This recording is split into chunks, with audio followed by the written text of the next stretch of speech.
They looked at me the way people look at a woman they assume is about to become someone else's problem. I knew that before I even stepped through the glass doors of the funeral home. The air inside smelled like lilies, polished wood, and expensive sympathy, the kind that comes dressed in quiet voices and lowered eyes, but never once bends low enough to see what is really happening. My husband, Richard Harper, was lying in the front room in a casket lined with cream silk, and for 42 years I had known the shape of his hands, the rhythm of his breathing, the weight of his silence when something mattered. That morning, though, I was not treated like the woman who had built a life beside him. I was treated like a widow with a department store black dress, sensible shoes, and no idea what came next. Vanessa made sure of that before the service even began. She was standing near the entrance in a fitted charcoal dress that probably cost more than my first used car, one manicured hand resting lightly on Daniel's arm as guests arrived in a slow stream of dark suits and careful condolences. She did not greet me first. She greeted the Petersons, then Richard's old golf partner, then a woman from the country club I barely recognized. When she finally looked at me, it was with the kind of smile women use when they want witnesses to think they are being gracious. "Evelyn," she said, her tone sweet enough to pass in public. "We set you a seat a little farther back where it's quieter." A little farther back. Not with family. Not in the front row beside my son. Not near the framed photographs of the man I had married at 23. Farther back, like I was elderly in the inconvenient sense, like I might get confused, like my grief needed to be placed where it would not wrinkle the smooth presentation she had arranged. Daniel did not correct her. He gave me a quick kiss on the cheek without meeting my eyes and said, "It'll just be easier this way, Mom." Easier for whom? I wondered. For the woman burying her husband, or the people already rearranging the room around his absence? I said nothing. That was my first gift to them that day, my silence. There is a certain kind of insult that becomes sharper when delivered politely. You can't object to it without sounding unstable. You can't name it without someone insisting you misunderstood. So I let the usher guide me to the second row on the side, beside Richard's cousin Elaine, who squeezed my hand and whispered that she was sorry. I thanked her and kept my face still. From where I sat, I could see the display table Vanessa had put together. The largest photograph was not of Richard with me on our anniversary trip to Cape Cod or in our backyard the summer Daniel graduated high school. It was Richard with Daniel and Vanessa at some holiday party, everyone holding crystal glasses and smiling like a brochure for a life that had never truly existed. The smaller frame beside it showed Richard with our grandchildren, which I understood, but there was not one recent photograph of just the two of us. 42 years, and somehow I had been edited into the background before the service even started. Guests kept coming. Some of them crossed the room to hug me. Others hesitated, as if unsure where I belonged in the choreography Vanessa had created. I noticed the little things because little things tell the truth. The program listed me as Evelyn Harper, beloved family member. Not wife. Not surviving spouse. Beloved family member. A phrase so oddly trimmed and bloodless it might have described a distant aunt.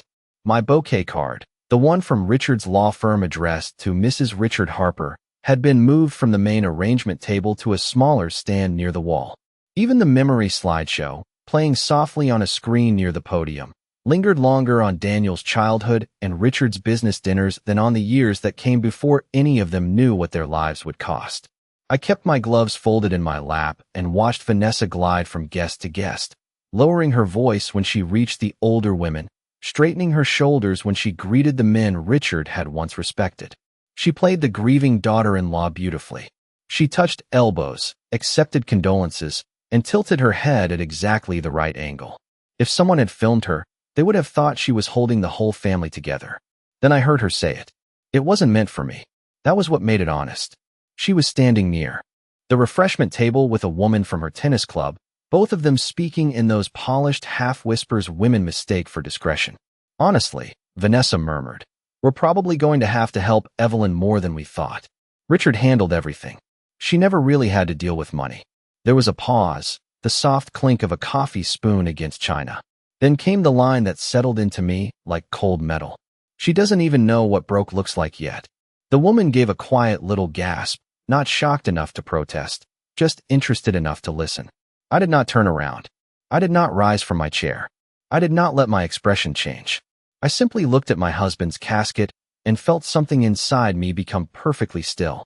Because grief is one thing, humiliation is another. And being underestimated by people who have mistaken your restraint for weakness is a mistake that eventually presents its own correction. Vanessa thought I was a widow in a plain black dress with nowhere to go. Daniel thought keeping the peace meant letting his wife redraw the borders of my life while I was still standing inside it. They both believed the same convenient story, that Richard was gone, I was fragile, and whatever came next would happen to me, not because of me. I sat there among the lilies and candlelight and expensive sympathy, listening to strangers misread the woman I had been for decades, and I made a decision that would change the rest of that day. I would not defend myself. I would not argue. I would not tell them a single thing they had not earned the right to know. Not there. Not yet. And certainly not before they showed me exactly who they were at my husband's funeral. By the time the minister stepped to the front of the room and asked everyone to take their seats, I had already learned more than enough about how the day was going to unfold. Grief has a way of sharpening certain sounds. I heard every rustle of clothing, every polite cough, every chair leg dragging lightly over carpet. But what I heard most clearly was the difference between genuine sorrow and social performance. The people who had loved Richard looked tired, softened by memory. The people who wanted something from his death looked alert. Vanessa sat in the front row in a posture that suggested devotion, one hand folded neatly over the other, her face arranged into a sadness so elegant it almost deserved applause. Daniel sat beside her, shoulders stiff, jaw tight, staring straight ahead, as if looking at me for too long might require something from him he was not prepared to give. I sat where they had placed me and watched my husband's life reduced into a program, a floral arrangement, and a sequence of edited memories. When the eulogy began, I understood very quickly that even remembrance had been curated. The minister spoke warmly, but the details he had been given were strangely selective. Richard the provider, Richard the businessman, Richard the father, Richard the grandfather. There were stories about his work ethic, his holiday generosity, his love of tradition. There was nothing about the tiny rituals that made up a marriage. Nothing about how he warmed my car on winter mornings because he knew I hated getting into a cold seat. Nothing about how he always saved me the last strawberry from the farmer's market because he said they tasted sweeter when they were shared. Nothing about the hard years before the money, when I balanced checkbooks at the kitchen table and turned pot roast leftovers into 3 different meals because we had a mortgage, a son, and exactly enough to keep going if nobody got careless. Vanessa had not erased me with one dramatic act. She had done something far more refined. She had erased me by omission.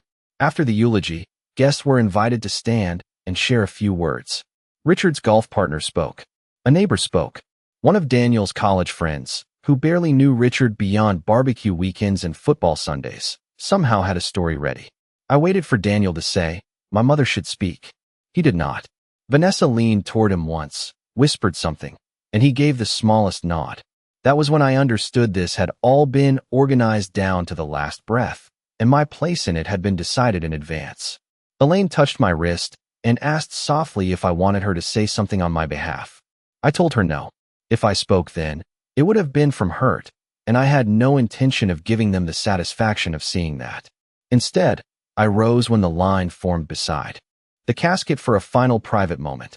Vanessa had positioned herself nearby, accepting condolences with that same graceful tilt of the head, but when I stepped forward, she moved aside just enough to signal generosity, as if even my farewell needed her permission. I stood over Richard and let the room disappear.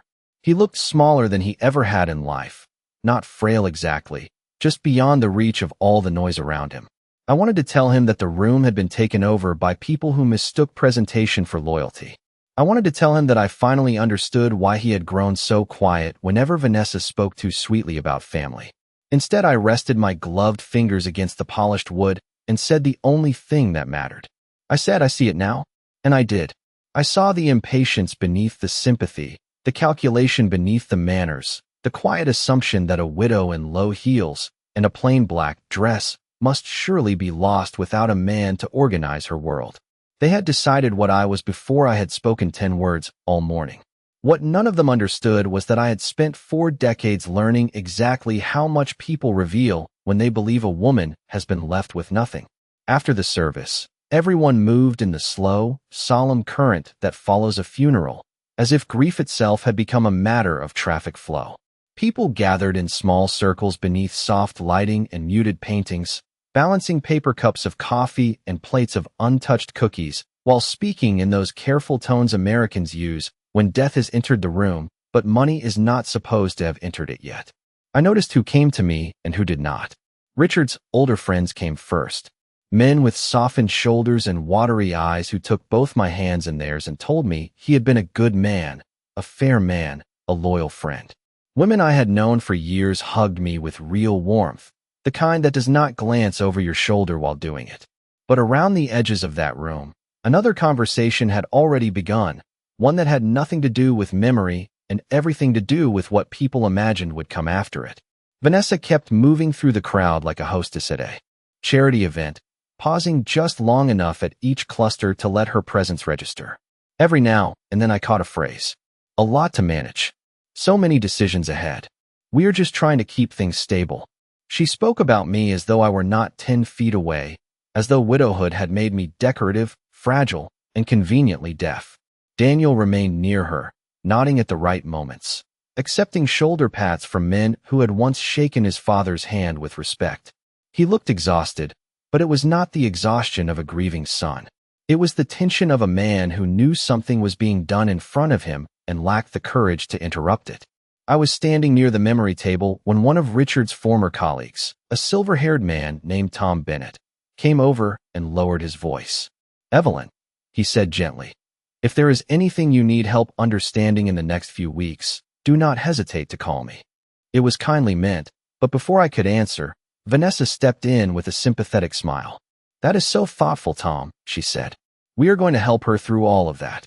Richard handled the financial side, so this will all be very new for Evelyn. There it was again. Not concern. Narrative. A tidy little story being repeated until people accepted it as fact. I looked at Tom and saw the flicker of uncertainty in his face, the momentary rearranging of what he thought he knew about me. For a second, I nearly corrected her. I nearly told him that I had reviewed quarterly reports beside my husband for years, that I knew exactly which accounts were liquid, which properties were shielded, and which decisions Richard had documented with almost obsessive care in the last 18 months of his life. But I held my tongue. Silence, I was learning, had become a form of evidence. The more I said nothing, the more boldly they revealed themselves. A few minutes later, as guests drifted toward the reception room, I stepped into the hallway to collect myself. That was when I heard Daniel and Vanessa on the other side of a partially closed door. Her voice came first, low and impatient. "You need to stop looking guilty every time someone talks to her. It makes people wonder." Daniel answered in a tired whisper. "It is my mother, Vanessa. And we are trying to prevent a mess," she shot back. "Your father is gone. Somebody has to be practical. If we do not take control early, everything gets harder." I stood very still, one hand resting against the wall, and listened to the word control settle between them like a confession. Not support, not help, control. Then Daniel said something that told me more than either of them realized. "Just do not push it today." Vanessa let out a soft breath that sounded almost amused. "I am not pushing. I am organizing." I closed my eyes for one moment and felt the grief inside me shift shape. It was still grief. It would always be grief. But now it had edges. Now it had clarity. Because by then I understood that Richard's funeral was not only a farewell. It was an audition for power, and my son's wife had arrived convinced the role already belonged to her. The reception after the service was held in a private room at the country club Richard had belonged to for nearly 20 years, a place with cream walls, dark walnut trim, and the kind of quiet carpeting that made even grief sound expensive. Someone had arranged trays of finger sandwiches, coffee, tea, and small desserts no one seemed comfortable touching. The windows overlooked a winter lawn trimmed too neatly to feel natural. And for a moment I stood near the glass and remembered the first year Richard had been invited to join. We were not wealthy then, not in the way people later assumed we had always been. We were careful. That was different. Richard had ambition, and I had discipline, and between the two of us we built something people only noticed once it looked effortless. They never saw the years before that. They never saw me at the dining room table with legal pads spread beside a cold cup of coffee, balancing invoices while Daniel slept upstairs. They never saw Richard coming home after 10 at night, loosening his tie while I reheated dinner and read in the notes I had made on expenses, leases, and people he should not trust.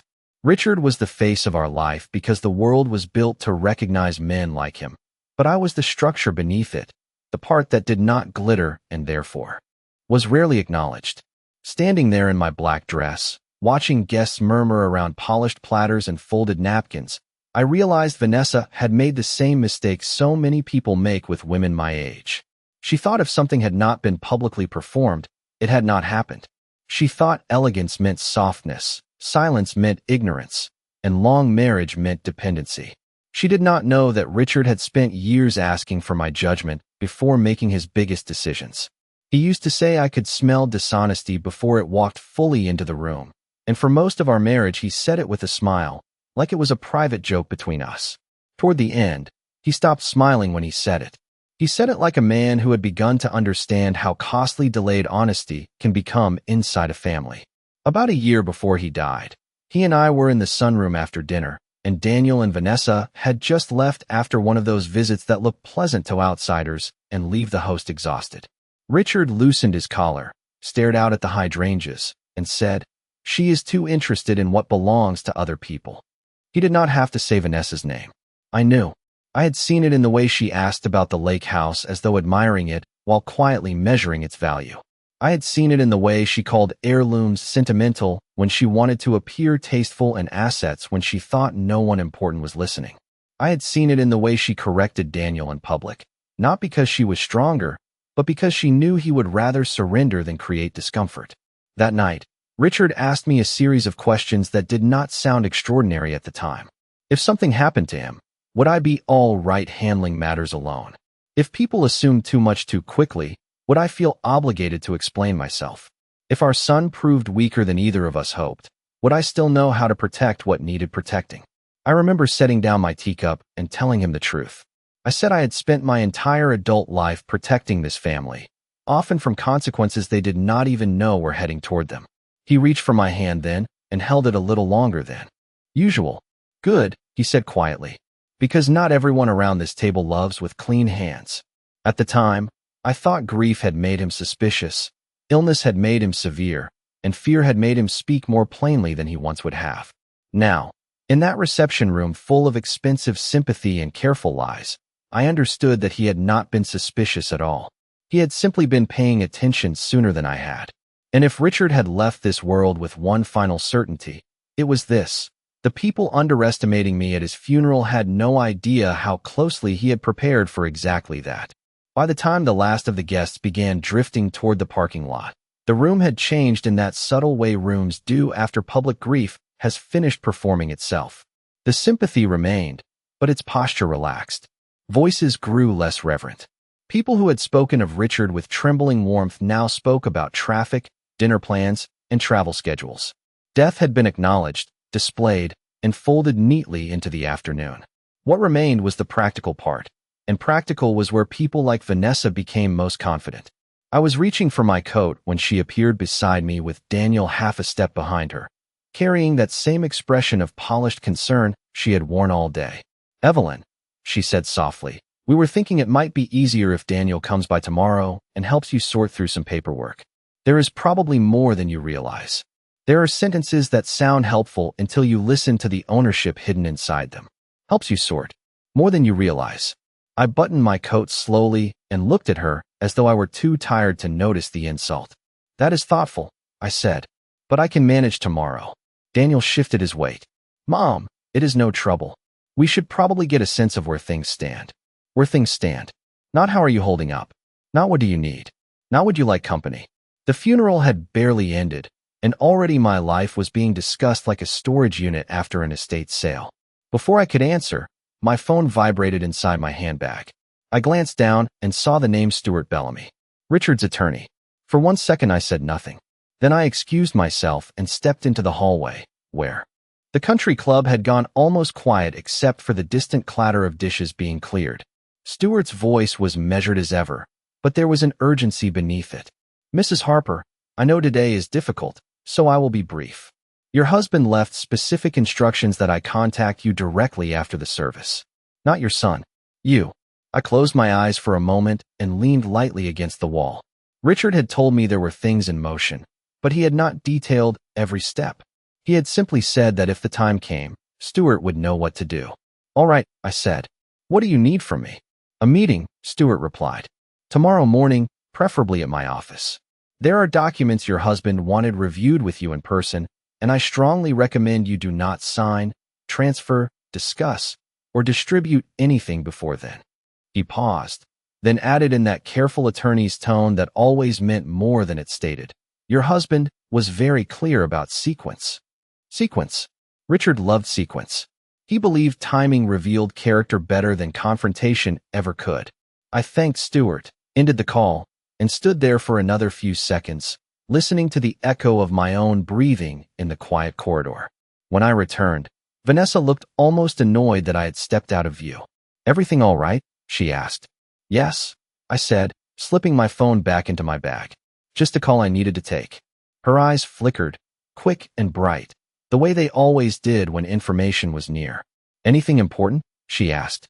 I gave her a small, tired smile. Not for today. It was the truth, though not in the way she assumed. Because tomorrow would be important. Tomorrow would begin the part Richard had prepared for, and Vanessa had not. As Daniel helped me into my coat, he asked whether I wanted him to drive over later and check on me. I looked at my son, at the man who had spent the day avoiding my eyes while his wife narrated my future as though I were already diminished, and I heard something in his voice that sounded less like concern than uncertainty. He did not know what his father had arranged. He did not know what I knew. He did not know that while Vanessa was busy treating me like a woman too lost to understand money, Richard had left behind instructions precise enough to protect $39 million from exactly the kind of hands now reaching for my life before the flowers had even wilted. In this gripping drama, a widow arrives at her husband's funeral expecting dignity and farewell, only to be quietly pushed aside by her daughter-in-law and treated like a burden who has no money, no voice, and no place in the family. Beneath the polished sympathy, cold ambition begins to surface as the grieving wife realizes that every seat, every whisper, and every calculated gesture is part of a larger attempt to control what comes next. This emotional story of betrayal, inheritance, class, judgment, and silent strength delivers the tension viewers love in family stories, revealing how appearances can hide greed and how a woman who is underestimated can become the only person in the room who truly understands the truth. With elegant pacing, sharp emotional detail, and a powerful slow-burn reveal, this is one of those unforgettable family stories where grief, respectability, and money collide in a way that feels painfully real, as the widow stays calm and watches her son fail to defend her while the daughter-in-law grows more confident. The story builds toward a legal and emotional reckoning that makes this one of the most compelling family stories for viewers who enjoy betrayal narratives centered on older women, hidden wealth, and family humiliation. Rich in atmosphere and written for audiences who appreciate mature, character-driven storytelling. This funeral betrayal drama stands out among family stories for its poised narration, American setting, and devastating social realism. If you are drawn to family stories about inheritance, power, disrespect, and a woman's quiet comeback, this story delivers emotional intensity, strong suspense, and a deeply satisfying sense of justice. Character 1. White American widow, age 68. Front-facing portrait. Wearing elegant modest black funeral dress and pearl earrings. Calm, dignified expression.